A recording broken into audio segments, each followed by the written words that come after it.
Pernahkah nenek Anda menanyakan, Namanya siapa ya? lalu tidak lama kemudian menanyakan hal yang sama lagi? Namanya siapa ya? Atau tetangga Anda yang sudah tua sedang berkeliaran tidak jauh dari rumahnya?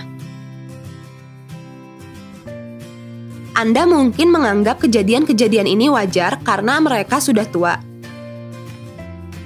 Tapi tahukah Anda, mungkin ini adalah tanda-tanda demensia atau biasa dikenal dengan kepikunan.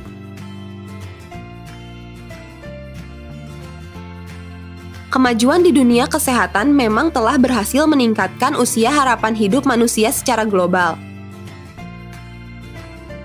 Namun saat kita menua, resiko mendapat berbagai penyakit juga bertambah. Beberapa penyakit berdampak begitu besar, sehingga mengurangi kemampuan kita hidup mandiri. Salah satu penyakit tersebut adalah demensia Alzheimer. Tahun 2013, estimasi jumlah orang dengan demensia di Indonesia hampir mencapai 1 juta orang dan diperkirakan akan meningkat 2 kali lipat di tahun 2030. Biaya yang dikeluarkan di negara berkembang seperti Indonesia untuk perawatan orang dengan demensia diperkirakan lebih dari 1,7 miliar dolar per tahun.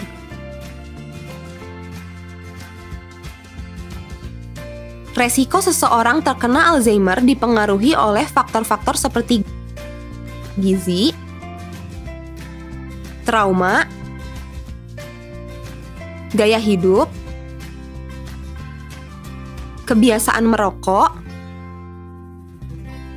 hipertensi atau darah tinggi, obesitas atau berat badan berlebih, diabetes atau kencing manis, depresi, dan faktor usia. Setiap orang beresiko terkena Alzheimer. Karena itu, kita harus tahu bagaimana mengurangi resiko, mengenali tanda-tandanya, dan tahu apa yang harus dilakukan jika di keluarga ada yang terdiagnosa. Tahukah Anda apakah itu Alzheimer? Alzheimer adalah gangguan penurunan fungsi otak yang mempengaruhi daya ingat, emosi, perilaku, dan fungsi otak lainnya. 1 dari 10 orang yang berusia di atas 65 tahun mengidap Alzheimer. Setiap 4 detik ada 1 orang yang terdiagnosa Alzheimer di dunia. Alzheimer belum bisa disembuhkan. Obat yang ada hanya untuk memperlambat progresivitas dan mengatasi gejala Alzheimer. Kurangilah resiko terkena Alzheimer. 10 gejala umum Alzheimer. Gejala umum Alzheimer. Pertama, gangguan daya ingat. Pak, anak-anak jadi pulang kan? Jadi, Pak, anak-anak jadi pulang kan ya? kok tanya lagi? Kan barusan udah dijawab, Bu. Sering lupa akan kejadian yang barusan saja terjadi. Menceritakan dan menanyakan hal yang sama berulang-ulang. Lupa akan satu hal dalam frekuensi yang terlalu sering. Sulit fokus.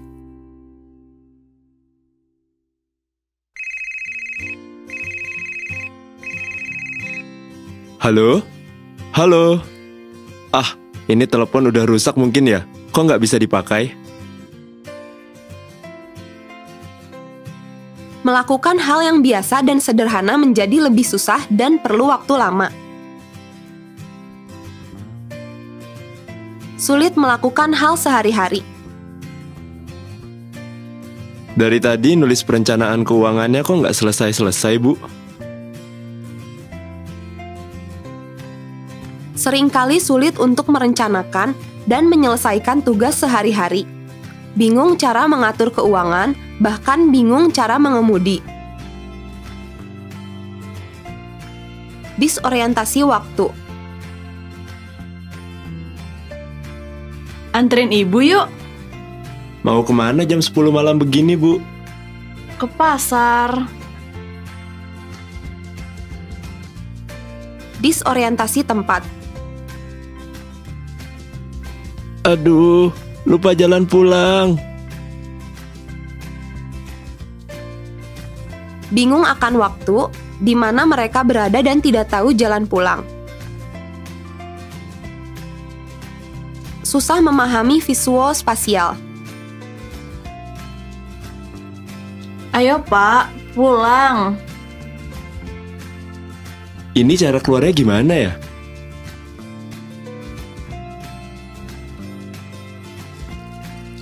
Ibu, kok tumpah-tumpah dibiarkan?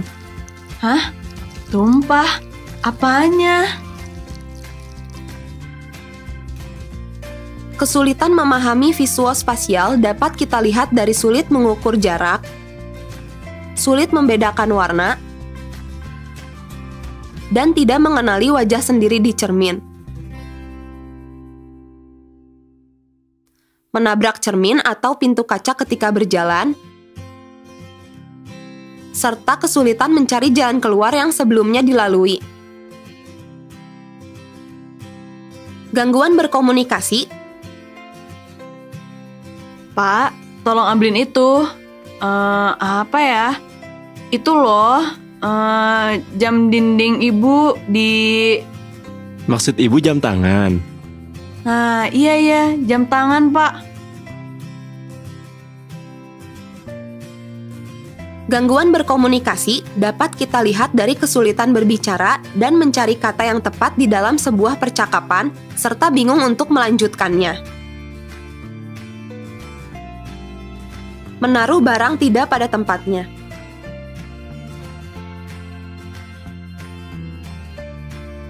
Pasti kamu ya Udin yang mengambil dompet. Tidak, Nyonya. Sumpah. Menyimpan barang tidak pada tempatnya, bahkan kadang curiga ada yang mencuri atau menyembunyikan barang tersebut sehingga berdampak terhadap orang-orang di sekitarnya. Salah membuat keputusan. Ini Mbak uangnya. Loh, kebanyakan Bu. Belanjaan Ibu cuman 20.000 saja. Salah membuat keputusan meliputi bingung menentukan suatu hal, susah menghitung, berpakaian tidak serasi, atau terbalik, dan lain sebagainya. Menarik diri dari pergaulan. Ibu, kok di sini sih? Nggak ikut ngumpul bareng aja di luar? Ah, nggak apa-apa Pak, enakan di sini. Gak usah, di sini aja.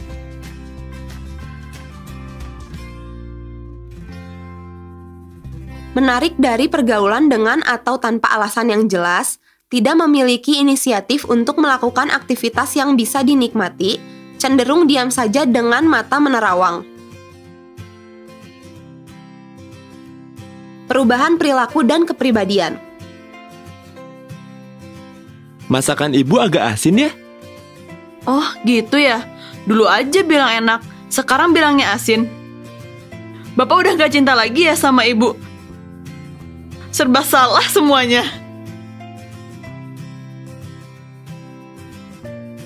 Satu, orang berubah menjadi lebih sensitif dan mudah tersinggung. 2. Hal kecil dapat memicu kemarahan yang meledak-ledak dan berlebihan. 3. Iritabilitas, depresi, mudah kecewa dan putus asa. Apabila Anda melihat adanya 10 gejala Alzheimer ini, tindakan selanjutnya adalah 1. Periksa kesehatan fisik dan mental ke dokter yang kompeten. 2. Deteksi dini dan pemeriksaan lebih lanjut. 3. Gabung dengan komunitas peduli Alzheimer.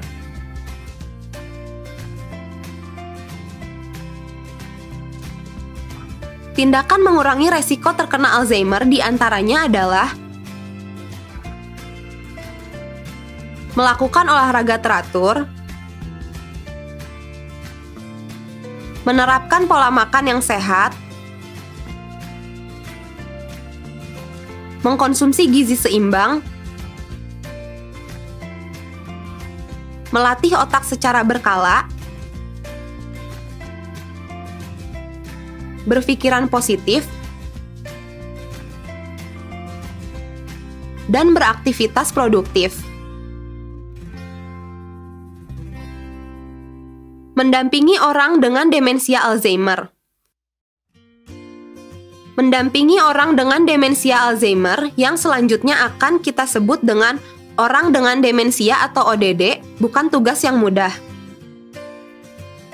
Penting memahami bagaimana tahap-tahap perkembangan penyakit demensia Alzheimer dan strategi dalam mendampingi ODD untuk kualitas hidup yang lebih baik bagi ODD maupun caregiver atau pendamping. 7 tahap demensia Alzheimer. Gejala penyakit Alzheimer setiap ODD bervariasi, dan laju perkembangannya pun tidak ada yang sama. Berikut 7 tahap yang lazimnya dilalui oleh ODD dan ciri-cirinya. Tahap pertama, kesehatan mental ODD baik. ODD tidak mengalami masalah ingatan, dan pemeriksaan medis tidak menunjukkan adanya gejala demensia Alzheimer. Tahap kedua, lupa yang masih normal sesuai usia. ODD sesekali mengalami kehilangan ingatan, Ulang tahun Dian kapan ya? tapi masih mampu diatasinya sendiri. Misalnya dengan membuat catatan. Tahap 3, hendaya kognitif ringan atau mild cognitive impairment atau MCI. Ada perubahan ringan kemampuan mengingat, komunikasi, dan perilaku terutama emosi ODD. MCI, mild cognitive impairment atau hendaya kognitif ringan adalah gejala prademensia. 50-70% orang dengan MCI akan terus memburuk dalam waktu 5-6 tahun. Tahap 4, demensia Alzheimer ringan. Berlangsung kurang lebih 2-3 tahun. ODD sulit menjalankan aktivitas kompleks, misalnya menyiapkan makan malam atau mengurus keuangan. Telurnya gosong, Bu. ODD juga mulai tidak menunjukkan ketertarikan melakukan aktivitas sosial yang biasa dilakukannya, dan memilih berada di zona nyamannya, misalnya selalu di kamar. Dokter dapat mendiagnosa sebagai penyakit demensia Alzheimer dan memberi obat untuk memperlambat laju penyakit. Tahap 5, penyakit demensia Alzheimer derajat sedang. Di sini, kemampuan ODD hidup mandiri menurun. ODD kesulitan menghitung dan membuat penilaian situasi yang baik, sehingga rentan pada penipuan, bingung, disorientasi, lupa atau tidak tahu jalan pulang, serta masalah keselamatan lainnya. Tahap ini biasa berlangsung selama 1,5 tahun. Tahap 6, penyakit demensia Alzheimer derajat sedang berat. Anak ibu ada berapa? Umur saya berapa ya? Fungsi kognitif semakin menurun. ODD kehilangan sebagian besar kemampuan mengenali orang di sekitarnya. Emosi bisa meledak-ledak karena bingung dan tidak mengerti apa yang terjadi di sekelilingnya. Durasi tahap ini biasanya sekitar 2,5 tahun atau lebih. Tahap 7 atau tahap akhir, penyakit demensia Alzheimer derajat sangat berat. ODD selalu perlu pendamping untuk aktivitas sehari-hari dan menjadi seperti bayi kembali. ODD masih dapat mendengar dan mengerti apa yang dikatakan orang, tetapi hampir tidak bisa lagi merespon maupun mengenali keluarga sekitarnya.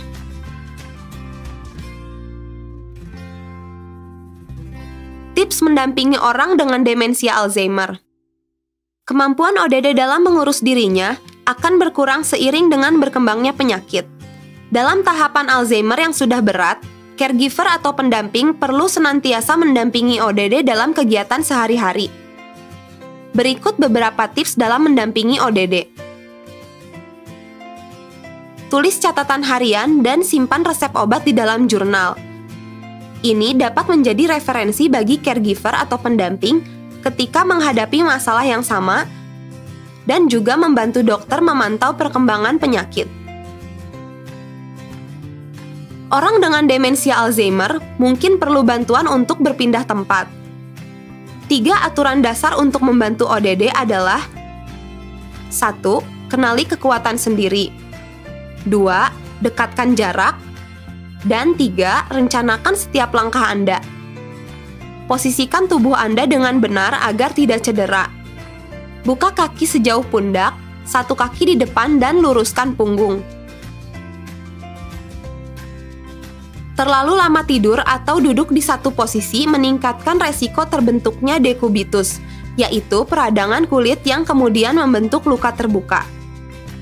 Cegah dengan mengganti posisi tidur secara teratur ke kiri dan ke kanan bergantian dengan kemiringan 45 derajat atau gunakan alas khusus. Olesi juga tubuh ODD dengan minyak zaitun, minyak telon, clapper oil, atau baby oil setelah mandi untuk pencegahan.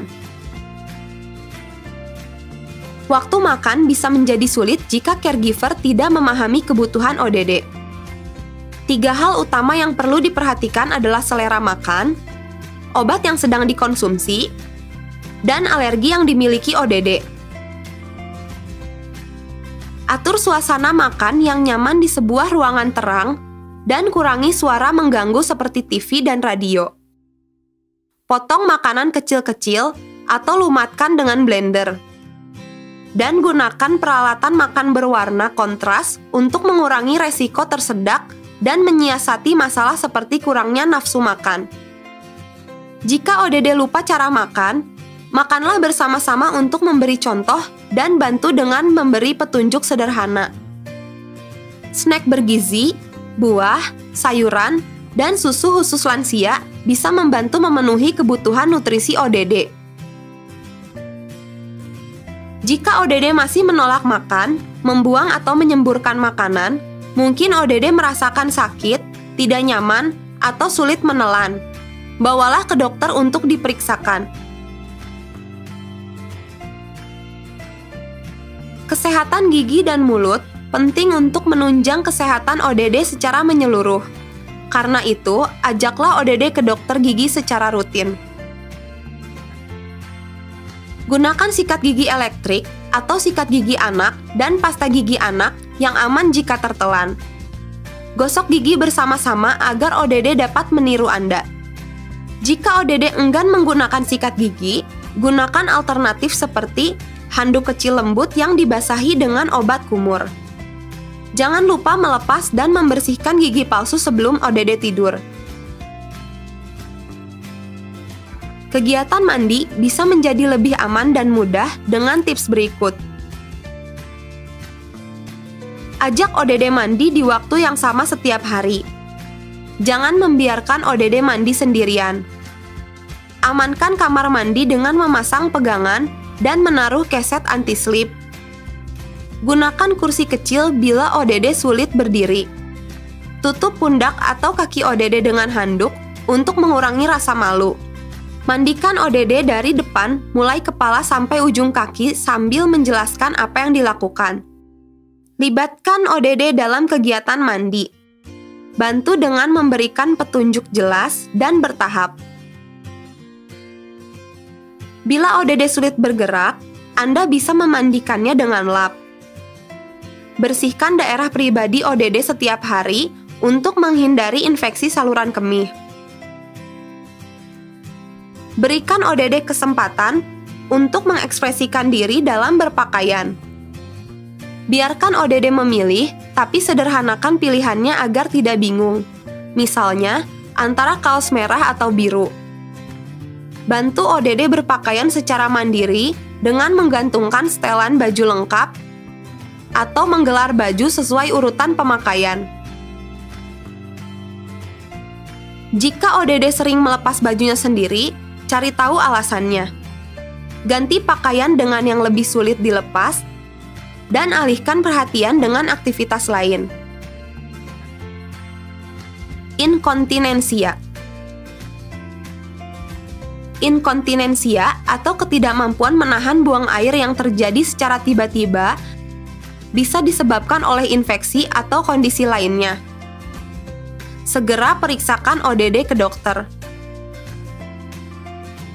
Cegah inkontinensia dengan membuat jadwal rutin ke kamar kecil. Setelah bangun, sebelum dan setelah sarapan, dan sebelum tidur. Perhatikan tanda-tanda yang muncul sebelumnya dan segera bawa ODD ke kamar kecil jika melihat tanda-tanda tersebut. Resah, mondar-mandir, menarik-narik baju. Tandai kamar kecil dengan tulisan atau gambar toilet untuk membantu ODD menemukannya sendiri. Beri petunjuk secara bertahap. Beri ODD privasi dengan menutup pangkuannya dengan handuk atau berdiri di luar sudut pandang ODD. ODD yang sering mengalami inkontinensia atau sudah sulit bergerak bisa memakai popok lansia. Segera ganti pakaian dan popok setelah kotor. Lapisi tempat tidur, sofa, atau kursi dengan plastik atau alas anti air agar tidak kotor. Taruh selapis kain lagi di atasnya untuk melindungi kulit ODD. Masalah perilaku. Seiring berkembangnya penyakit demensia Alzheimer, ODD mungkin menunjukkan perilaku yang tidak wajar. ODD dapat menunjukkan perilaku yang berulang-ulang, kegelisahan, berteriak dan menjerit, berperilaku tidak pantas, menyembunyikan dan kehilangan barang, terbangun dan menjadi aktif pada malam hari atau sundowning, membuntuti orang, sering curiga, dan menunjukkan sikap agresif. Masalah perilaku umumnya muncul karena ada pemicu, tetapi kadang pemicu tersebut sulit diidentifikasi. Setiap perilaku ODD merupakan bentuk komunikasi. Cari tahu penyebab perilaku tidak wajar ODD dan tangani dengan tepat. Tetap tenang dan hindari konfrontasi. Ajak bicara dan alihkan perhatian ODD. Ciptakan suasana tenang di rumah dan pastikan ruangan mendapat penerangan yang cukup. Putar musik atau lagu kesukaan ODD. Pastikan ODD cukup banyak beraktivitas pada siang hari, tapi jangan sampai terlalu lelah karena dapat memicu sundowning. Jika perilaku ODD sulit Anda tangani, konsultasikan pada tenaga profesional atau caregiver lain. Menjadi caregiver bagi orang yang dengan demensia Alzheimer bisa menjadi tantangan dan beban bagi sebagian orang. Jangan merasa bahwa Anda harus memikul tanggung jawab ini sendiri. Cari bantuan dan informasi dari keluarga, teman, organisasi Alzheimer demensia, caregiver lain, atau forum diskusi online maupun offline.